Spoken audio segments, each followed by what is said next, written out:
In Northern California, the landscape tells its story through water.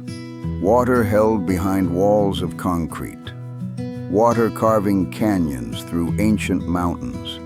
Water meeting the Pacific in a collision of fog, wind, and restless surf. Our journey begins inland at Shasta Lake, follows the winding Trinity River westward, and ends where the harbor of Eureka faces the open ocean. These places are connected by more than geography. They are connected by the people who have lived beside them, worked beside them, and found adventure upon them. Morning arrives quietly on Shasta Lake. The surface is still. Pines reflect on the water. Houseboats rock gently in hidden coves. Yet beneath this peaceful scene lies a landscape transformed. Before there was a lake, there were river valleys, mining towns, railroad corridors, and communities scattered among the Sacramento, Pitt, and McCloud rivers. In the 1930s and 1940s, the construction of Shasta Dam changed the region forever. By 1945, rising waters began filling what would become California's largest reservoir. Today, Shasta Lake stretches across thousands of acres, its shoreline winding for hundreds of miles through forested mountains. For many visitors, however, history gives way to recreation. Summer transforms the lake into a playground. Families launch ski boats at sunrise. Anglers search for bass and trout in quiet coves. Kayakers slip between rocky shorelines. Houseboats become floating vacation homes, drifting beneath steep ridges and towering evergreens. In drought years, the lake reveals reminders of what once existed beneath its surface. Old bridge foundations appear. Sections of forgotten roads emerge. The past briefly rises from beneath the water before disappearing again when the lake returns. Shasta Lake is more than a reservoir. It is a place where engineering, history, recreation, and memory all meet on the same shoreline. And from these waters, our story moves west. Leaving the lake country behind, the road follows Highway 299 into the rugged heart of Northern California. Here, the mountains close in, canyons deepen, and the Trinity River begins to reveal itself. Flowing for approximately 165 miles through the Klamath Mountains, the Trinity is one of California's great rivers, designated as part of the National Wild and Scenic River System. For thousands of years, native peoples, including the Eureka, Hoopa, and other tribes, depended upon its waters. Salmon runs shaped cultures, traditions, and livelihoods long before outsiders arrived. Then came the gold rush. In the mid-1800s, prospectors flooded into the region seeking fortune. Mining camps appeared along the riverbanks. Forests were cut. Hillsides were reshaped. The Trinity became both a source of wealth and a witness to profound change. Yet the river endured. Today, it remains one of Northern California's premier outdoor destinations. And nowhere is that more evident than on the water itself. As rafters push away from shore, the current takes hold. The river alternates between calm pools and lively rapids. Sunlight flashes through canyon walls. Ospreys circle overhead. Dense pine forests line the banks. For families and first-time paddlers, sections like Pigeon Point offer exciting but approachable whitewater. More experienced adventurers seek out Burnt Ranch Gorge, where powerful rapids challenge even seasoned crews. Every bend reveals something new. A gravel bar untouched by roads. A rocky outcrop polished by centuries of flow. A glimpse of the same river that sustained native communities, inspired prospectors, and now draws adventurers from around the world.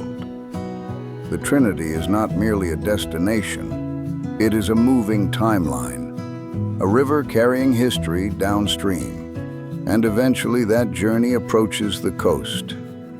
The mountains gradually give way to coastal forests. The scent of pine is replaced by salt air. Fog drifts inland from the Pacific. And at the edge of Humboldt Bay sits Eureka.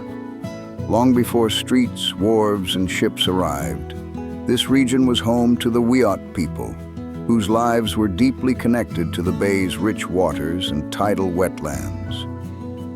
When settlers discovered Humboldt Bay in the mid-1800s, they saw opportunity. The bay offered something rare along California's rugged north coast, a protected deep-water harbor. Soon, vessels carried timber from the surrounding redwood forests to distant markets. Mills, docks, and shipyards flourished. Eureka grew into one of the most important ports on the Pacific coast. But there was a problem. The entrance to Humboldt Bay was dangerous. Powerful waves and shifting sandbars challenged every captain attempting to cross into the harbor. Shipwrecks were common. The Pacific demanded respect. In the late 19th century, engineers undertook a massive effort to tame the entrance. Two great jetties of stone extended into the ocean, narrowing the channel and helping maintain safer, deeper water for navigation. Construction began in the late 1800s and fundamentally changed access to the harbor. The battle with the sea never truly ended. Storms relentlessly battered the structures. Decades later, giant concrete forms known as dolos were added to absorb wave energy and reinforce the jetties. Humboldt Bay became the first place in the United States to deploy many of these distinctive coastal structures.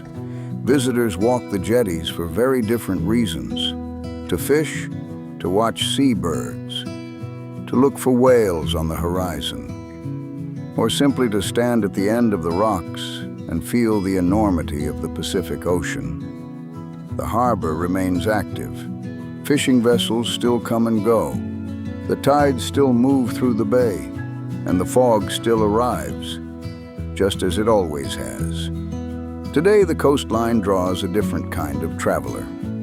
On summer evenings, visitors gather along the waterfront and beaches to watch the Pacific perform its nightly ritual. The setting sun slips beneath layers of offshore fog, painting the sky in bands of amber, crimson, and violet. The surface of Humboldt Bay catches the fading light, turning the harbor into a mirror of gold and silver. Along the jetties, photographers wait for the perfect moment as waves burst against the rocks. Couples stroll the shoreline. Families explore tide pools revealed by the retreating tide. Surfers scan the horizon beyond the harbor entrance, while anglers cast lines into waters that have sustained generations. Kayakers and paddleboarders move quietly through the protected waters of the bay.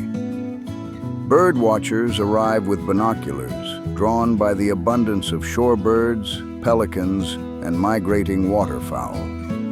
Others simply sit and listen to the distant bark of sea lions, the cry of gulls overhead, and the steady rhythm of the surf against stone. For many, Eureka's coastline is not a destination to rush through.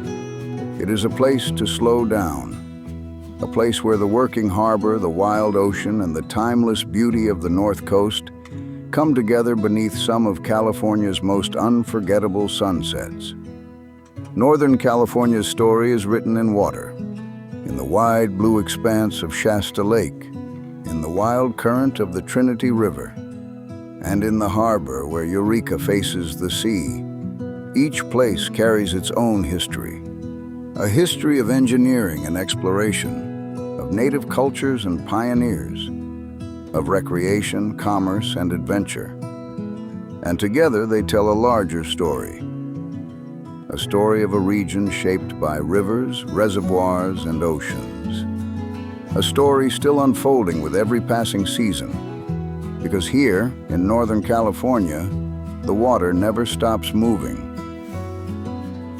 And neither does the story.